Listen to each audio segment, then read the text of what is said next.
2026 വിഷു വർഷഫലം. ചോതി നക്ഷത്രക്കാർക്ക് ഈ 2026 എന്ന് പറയുന്ന വിഷുഫലം അനുസരിച്ച് കർമ്മരംഗത്ത് പുതിയ ആശയാവിഷ്കരണങ്ങളൊക്കെ കൊണ്ടുവരാനും അതിൽ നിന്ന് സാമ്പത്തിക നേട്ടങ്ങളൊക്കെ നേടാനും കഴിയുന്ന വർഷമാണ്.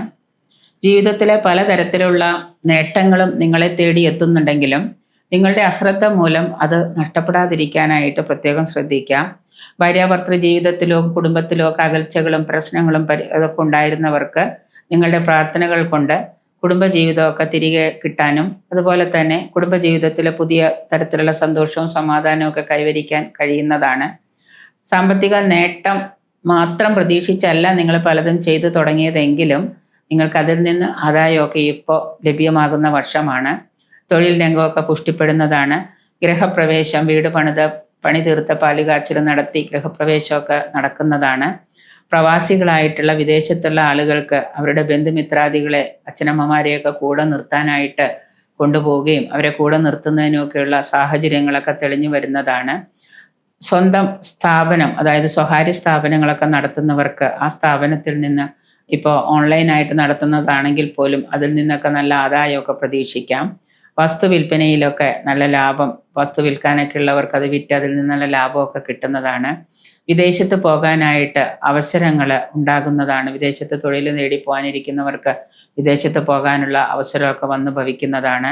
സുഹൃത്തുക്കളുമായിട്ട് ചേർന്ന് പുതിയ സംരംഭങ്ങൾ തുടങ്ങാൻ ആഗ്രഹിക്കുന്നവർക്ക് അതിനുള്ള യോഗം ഉണ്ടാകുന്നുണ്ട്.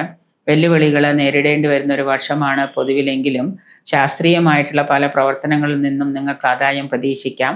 നിങ്ങളുടെ ആത്മവിശ്വാസവും നിങ്ങളുടെ കഠിന പരിശ്രമവും അധ്വാനവും മൂലം നിങ്ങൾക്ക് പല പ്രതിബന്ധങ്ങളെയും പല പ്രതിസന്ധികളെയും ഒക്കെ തരണം ചെയ്ത് നീക്കാനൊക്കെ ആയിട്ട് കഴിയുന്നതാണ്.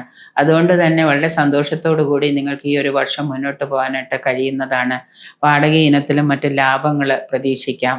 മാതാപിതാക്കളുമായി ചേർന്ന് താമസിക്കാനും ഒരുമിച്ച് താമസിക്കാവുന്ന രീതിയിൽ നിങ്ങളുടെ ജോലിയൊക്കെ നിങ്ങൾ ക്രമീകരിക്കുകയും അതുപോലെ തന്നെ ജോലി ഭാരം കുറയുന്നതിനായിട്ട് പരിശ്രമിക്കുകയൊക്കെ ചെയ്യും. നിങ്ങൾ ചെയ്യുന്ന ജോലിയിൽ കൂടുതൽ സമയം ജോലി ചെയ്ത് മെൻ്റൽ സ്ട്രെസ് ഉണ്ടായിരുന്നവർക്ക് അതൊക്കെ കുറയ്ക്കാൻ പറ്റുന്നൊരു വർഷമാണിത്.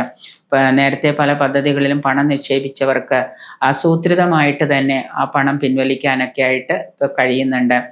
സന്താനങ്ങളുടെ കാര്യത്തിലാണെങ്കിൽ കൂടുതൽ സമയം ചെലവഴിക്കാനും അതുപോലെ തന്നെ അവരുടെ ഗുണങ്ങളൊക്കെ ആയിട്ട് നമ്മൾ കൂടുതൽ പണം ചെലവഴിച്ച് നേട്ടങ്ങളൊക്കെ ഉണ്ടാക്കിയെടുക്കാൻ കഴിയുന്നതാണ്. സന്താനങ്ങളുടെ കാര്യത്തിലൊക്കെ നമുക്ക് ഒരുപാട് സമയം ശ്രദ്ധിക്കേണ്ടതായിട്ടൊക്കെ വരുന്നുണ്ട്. ആരോഗ്യ കാര്യത്തിൽ ശ്രദ്ധ പതിപ്പിക്കുന്നത് നന്നായിരിക്കും. ജ്വരാദി രോഗങ്ങൾ, ഉദര രോഗങ്ങൾ, തലവേദന ഇങ്ങനെയുള്ള രോഗങ്ങളൊക്കെ പിടിപെടുന്നത് കൊണ്ട് എപ്പോഴും നിങ്ങൾക്ക് വല്ലാത്തൊരു ശാരീരിക ബുദ്ധിമുട്ടുകൾ അനുഭവപ്പെടാം.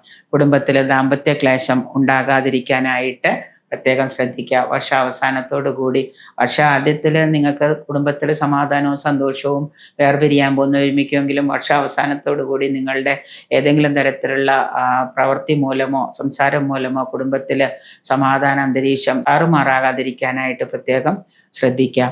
കോടതി വ്യവഹാരങ്ങളൊക്കെ ഉള്ളവർക്ക് അതിൽ വിജയ സാധ്യത ഉറപ്പാണ്. യുവജനങ്ങളുടെ വിവാഹ കാര്യങ്ങൾ തീരുമാനമാകുകയും വിദ്യാർത്ഥികളാണെങ്കിൽ അവർക്ക് പരീക്ഷാദികളിലൊക്കെ വിജയം ഭവിക്കുന്നതാണ്. മനോദുഃഖം ഉണ്ടാക്കുന്ന പല കാര്യങ്ങളും നിങ്ങളുടെ ജീവിതത്തിൽ സംഭവിക്കാം. എങ്കിലും നിങ്ങൾക്ക് അതിനെയൊക്കെ വെല്ലുവിളിച്ച് മുന്നോട്ട് കൊണ്ടുപോകാനായിട്ട് കഴിയുന്നതാണ്. ഗുരുജന വിയോഗങ്ങളൊക്കെ വന്നു ചേരുന്ന ഒരു വർഷമാണ്. അത് നിങ്ങൾക്ക് മനോദുഃഖം ഉണ്ടാക്കുന്നതുമാണ്. എന്തായാലും കൂടുതൽ ദോഷഫലങ്ങൾ കുറഞ്ഞിരിക്കുന്നതിനും ഗുണാധിക്യം കൂടിയിരിക്കുന്നതിനുമായിട്ട് ശനിയാഴ്ച ദിവസം ശാസ്താവിന് നീരാഞ്ജനം നീല ശംഖുപുഷ്പം കൊണ്ട് പുഷ്പാഞ്ജലിയൊക്കെ ചെയ്യുന്നത് ഉത്തമമായിരിക്കും.